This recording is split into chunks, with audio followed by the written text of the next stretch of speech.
প্রশ্নটা দেখো, বলা হয়েছে এক কাপড় দোকানদারের একটি শাড়ি বিক্রয় করে 5% ক্ষতি হয়। তিনি যদি 60 টাকা বেশি মূল্যে বিক্রয় করতে পারতেন তবে তার 10% লাভ হতো। শাড়িটির ক্রয় মূল্য কত?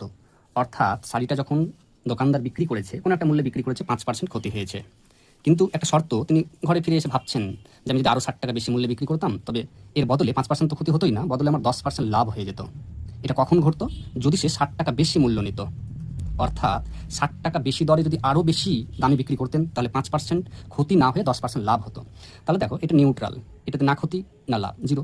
তাহলে এই দিকটাতে আমাকে 10 ঘর আসতে হচ্ছে, 10% লাভ, আর এই দিকটা 5% ক্ষতি। অর্থাৎ এইখান থেকে এই 60 টাকার জন্য এক ব্যক্তি এইখান থেকে এই অবধি যেতে পারছে। তাহলে এই 5% ক্ষতি থেকে 10% লাভের এই ব্যবধানটা কতটা? তাহলে ব্যবধান হয়ে যাবে বা ডিফারেন্স হয়ে যাবে, পার্থক্য হয়ে যাবে 5 আর 10 মোট 15%-এর ব্যবধান। অর্থাৎ তাকে এখান থেকে এখানে আসতে হলে 15% গেইন করতে হবে। তাহলে এই 15% ইকুয়াল টু হচ্ছে 60। এই 60 টাকার জন্য এই 15% বেশি সে দাম পেয়েছে। তাহলে এখন আমরা লিখতে পারি 15% ইকুয়াল টু 60। তবে 100% ইকুয়াল টু কত? 100% কেন? কারণ যে কোনো বস্তু তার নিজের কাছে সবসময় 100%। আমাকে ক্রয় মূল্য বার করতে বলা হয়েছে।